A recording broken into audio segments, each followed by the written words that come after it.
Hello and welcome. My screen name is Covert Muffin, and this is going to be a beginner's tutorial for Hyperlight Drifter, No Major Glitches. So the speedrun of No Major Glitches is great, especially for a beginner in my mind, because there's no real bias between keyboard and mouse and controller for input method, so whatever you're most comfortable with, that is what you are going to want to run with. Then beyond this, there's going to be no out of bounds movement and stuff like that, and there's a good bit of movement as well as arena fights and boss fights to keep the run interesting. For this tutorial in general, I'm going to be breaking it up into parts, mainly by section, but that being said, this first part is going to be a bit more focused on sort of first time setup. So if you've never speedrun before, just go ahead and watch the rest of the video, or check the info down below to see what I'm going to be going over in this video. But if you have set up things like Livesplit and this game, and you've played through this game, feel free to just move on to the next area where we will talk about the drifters and then get into the tutorial section. Cool.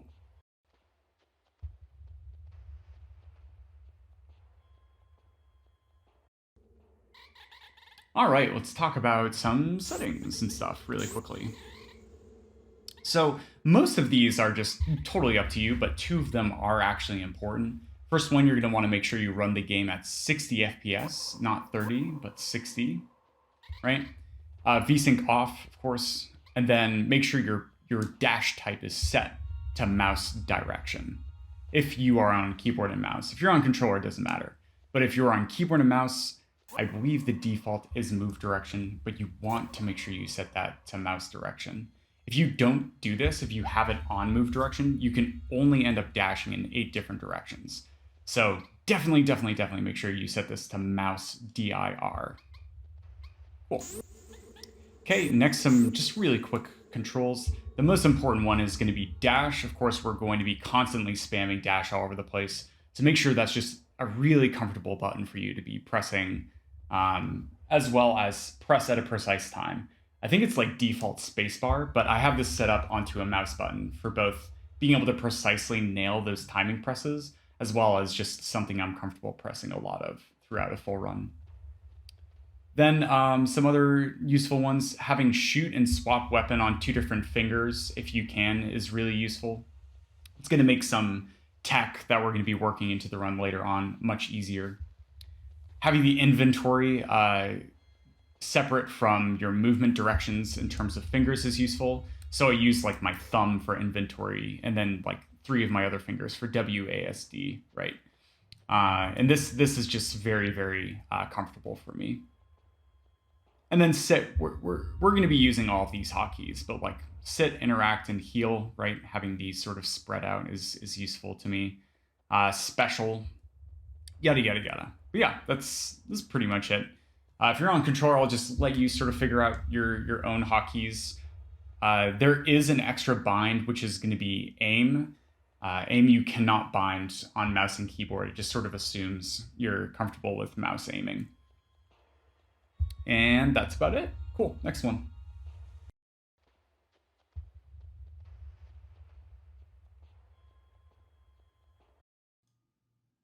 So for timing Hyperlight Drifter, if we just look at the leaderboard itself for No Major Glitches, you're going to notice 2 different columns.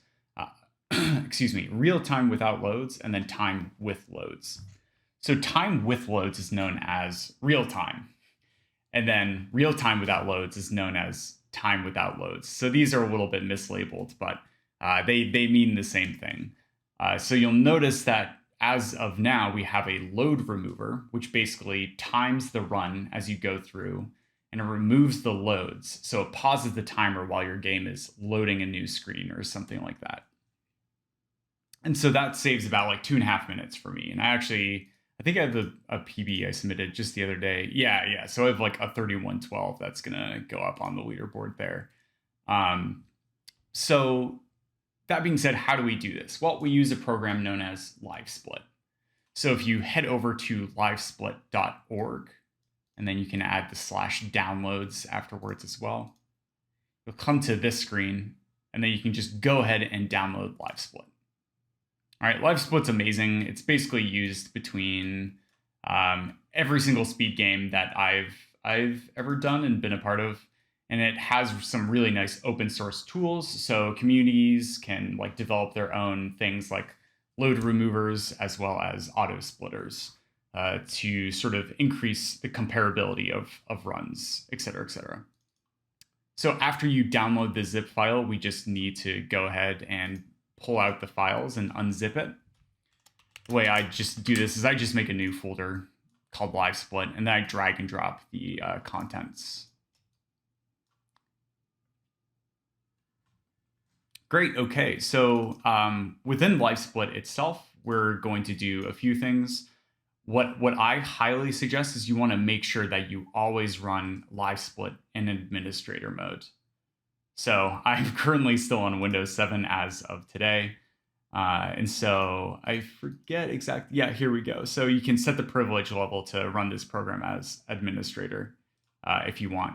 But always do this. Always have it whenever you open livesplit.exe to have it run in administrator mode. Always. This is very important. Okay. So first, let's just, when you right click on the timer, right, you open up Livesplit and you see this timer nav form. When you right click it up, you're going to notice all these different options. The important ones that we're going to look at today are edit splits, compare against, edit layout, and settings. Cool. So why don't we go ahead and start with settings. So here you're going to want the first 4 hotkeys to be on something that are going to be things that you're going to know exactly where they are. All right. The most important one is going to be start split. And I do use numpad 1 for this. So if you want to change it, you just click on it and then you press whatever button you want to set it to. I put reset onto 7 because it's a bit further away from 1. And so I don't mix these up. You don't want to mix up reset because when you press the reset bind, it'll just reset the timer back to 0. So if you accidentally hit that button mid-run, well, rip, you no longer have timing proof for your run. Or it's going to be super janky and confusing to try and figure out. All right. Undo split, I have it set to numpad 2. And then skip split, I just have on numpad 3. Feel free to use whatever scheme you want, but make sure that you have something on start/split because we do not have a fully functional auto splitter. Cool. Okay. Next, the last thing you have to do in settings is make sure global hotkeys is turned on. And then click OK. Great.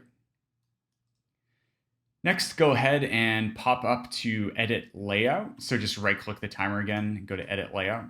And this is basically how you can graphically change how Livesplit looks, right?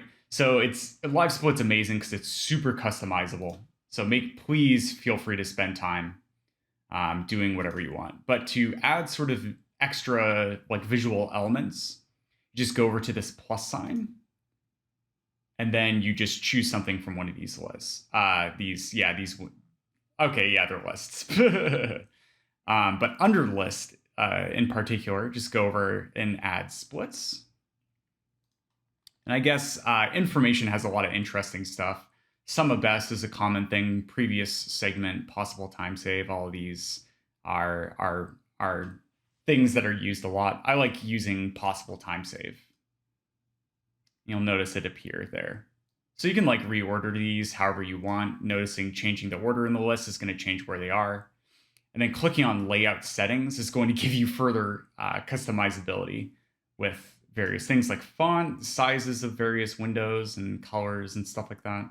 Yada, yada, yada. But for all intents and purposes, the default's pretty good. All right, next up, go ahead and go into edit splits by right-clicking the window again. Great. So first, the thing we have to do is we have to set the game name. So just go ahead and click on this window so the blinking cursor appears and then type in Hyper Light Drifter. And so the game should just show up.